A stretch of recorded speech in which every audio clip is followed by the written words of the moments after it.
Hey I am Pritha and welcome back to my YouTube channel. আজকে আমাদের সিরিজের day 6 আর আজকে আমরা এক্সপ্লোর করব দিল্লির কিছু সুন্দর সুন্দর আমরা সবার আগে গেছিলাম বিড়লা টেম্পল, সেখানে ফটোজ কিন্তু অ্যালাউড না। তারপরে আমরা চলে গেছিলাম যন্তর মন্তর দেখতে। আমরা একদম সকাল 9টার মধ্যে বেরিয়েছিলাম কারণ আমরা দিল্লির অনেক জায়গা আজকে এক্সপ্লোর করব। ডে 5-এ অলরেডি আমরা India Gate, National War Memorial গেছিলাম। সো ডে 6-এ আমরা আরও সুন্দর জায়গা এক্সপ্লোর করব।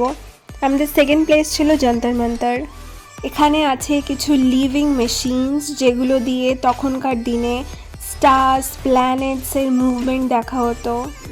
স্পেশালি এই লিভিং মেশিনসগুলো যে আমাদের ডে টাইমিং সেইটা বুঝতে হেল্প করতো। অ্যাজ তোমরা এখানে দেখতেই পাচ্ছ যে এখানে কয়েকটা ঘড়ির কাঁটার মতো দাগ দাগ আছে। এই যে শ্যারোটা পড়তো এই থামের, সেই শ্যারোটা দিয়ে দেখা হতো যে কখন কটা বাজে। এরকমই তোমরা টোটাল 3 থেকে 4টে মেশিনস পেয়ে যাবে, লিভিং মেশিনস।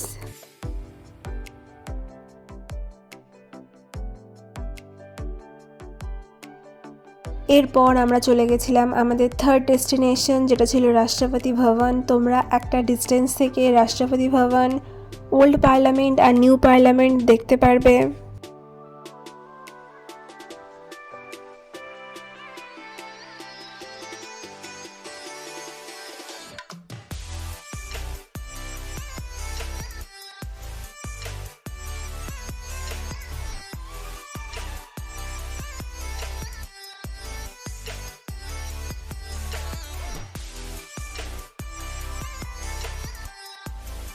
আমাদের ফোর্থ ডেস্টিনেশন ছিল ইন্দিরা গান্ধী মেমোরিয়াল।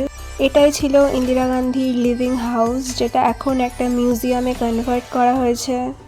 এই বাড়িরই যে গার্ডেন আছে সেখানেই ইন্দিরা গান্ধীকে অ্যাসাসিনেশন করা হয়েছিল। সেই প্লেসটাও এখানে প্রিজার্ভড আছে। এখানে তোমরা অনেক রুমস দেখতে পাবে যেগুলো ইন্দিরা গান্ধীর টাইমে যেরকম ছিল সেরকমভাবেই প্রিজার্ভ করে রাখা হয়েছে। অনেক জিনিস আছে। এই প্লেসটা ছিল ইন্দিরা গান্ধীর বেডরুম কাম স্টাডি রুম। তোমরা বিভিন্ন অ্যাঙ্গেল থেকে, কাচের বাইরে থেকে তোমরা প্লেসগুলোকে এক্সপ্লোর করতে পারবে। As we all know that Rajib Gandhi was a pilot, এখানে রাজীব গান্ধীরও ফ্লাইং রিলেটেড অনেক কিছু প্রিজার্ভ করা ছিল। ইভেন তোমরা এখানে ইন্দিরা গান্ধী আর রাজীব গান্ধীর যেই ড্রেসটা পরে ওনারা অ্যাসাসিনেশন এর টাইমে ওনারা যেই ড্রেসটা পরেছিলেন তোমরা সেইগুলোও এখানে প্রিজার্ভ দেখতে পাবে।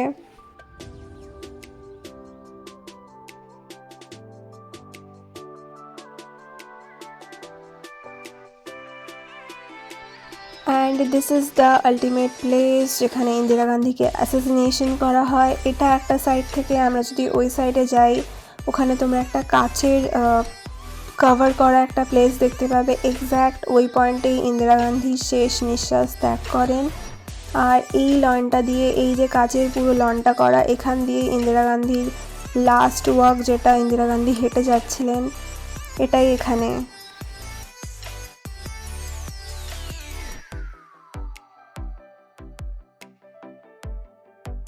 এরপর আমরা চলে গেছিলাম কুতুব মিনার। কুতুব মিনারেও কিন্তু প্রচুর লাইন ছিল টিকিট কাউন্টারে। তোমরা ASI আর্কিওলজিক্যাল সার্ভে অফ ইন্ডিয়ার ওয়েবসাইট থেকে তোমরা টিকিট বুক করে নিতে পারবে 35 রুপিস পার পারসন।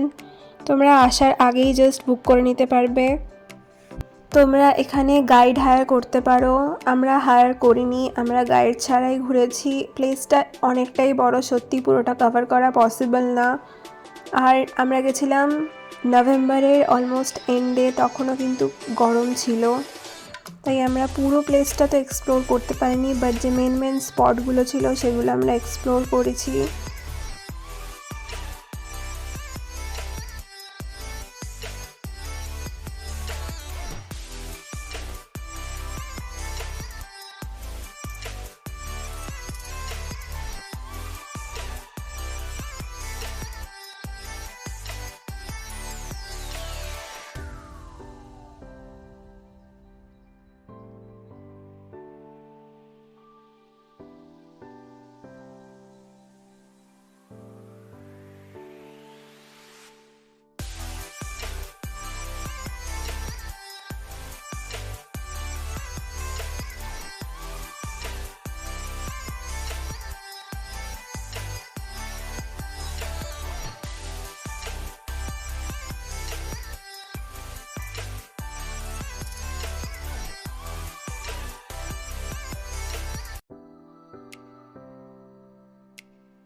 এরপর আমরা চলে গেছিলাম লোটাস টেম্পেলে। লোটাস টেম্পেলে কোনো রকমের এন্ট্রি ফি নেই, তোমরা নর্মাল সিকিউরিটি চেক করিয়ে প্রবেশ করতে পারবে। এখানেও তোমরা ট্রাই করবে যে কোনো বড় ব্যাগ ক্যারি না করতে, ক্যারি করলে সেটা তোমরা যদি প্রাইভেট কার নিয়ে যাও প্রাইভেট কারেই রেখে আসবে। Lotus temple famous lotus shaped structured and meditation হলের জন্য। সো আমরা যখন গেছিলাম তখন রিনোভেশনের জন্য মেডিটেশন হলটা বন্ধ ছিল।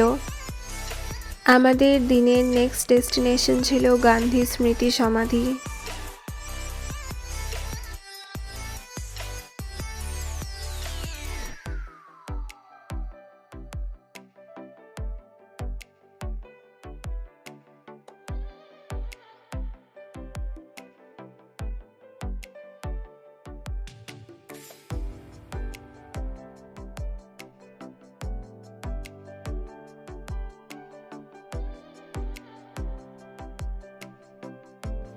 তারপর আমরা আমাদের লাস্ট ডেস্টিনেশনে চলে যাই, যেটা ছিল red fort.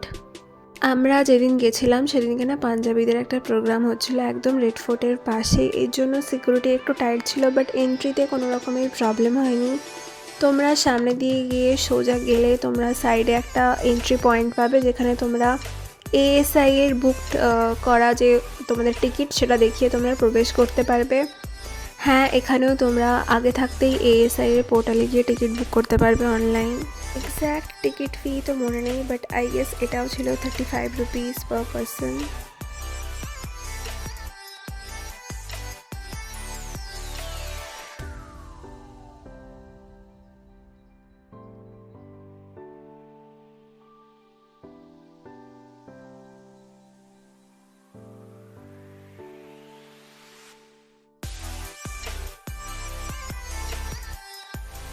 Entry and exit point same গেটই ছিল, আর এই জায়গাটাতেই this is the exact point যেখানে ইন্ডিপেন্ডেন্স ডেতে প্রাইম মিনিস্টার এসে বক্তৃতা দেন। এটাই ছিল আমাদের ডে 6। ডে 7-এ আমরা যাব দিল্লি টু হরিদ্বার। ভালো লাগলে অবশ্যই সাবস্ক্রাইব করো, ফেসবুকে দেখলে ফলো করো। তোমাদের যদি কোনো ইনফরমেশন চাই তোমরা তো এখানে কমেন্ট করতে পারো। এরপর আমরা হোটেলে গিয়ে ডিনার করে আমরা আমাদের ডে 6 শেষ করেছিলাম। সো আজকের জন্য এটুকুই, দেখা হচ্ছে ডে 7-এর ভিডিও নিয়ে। Bye bye.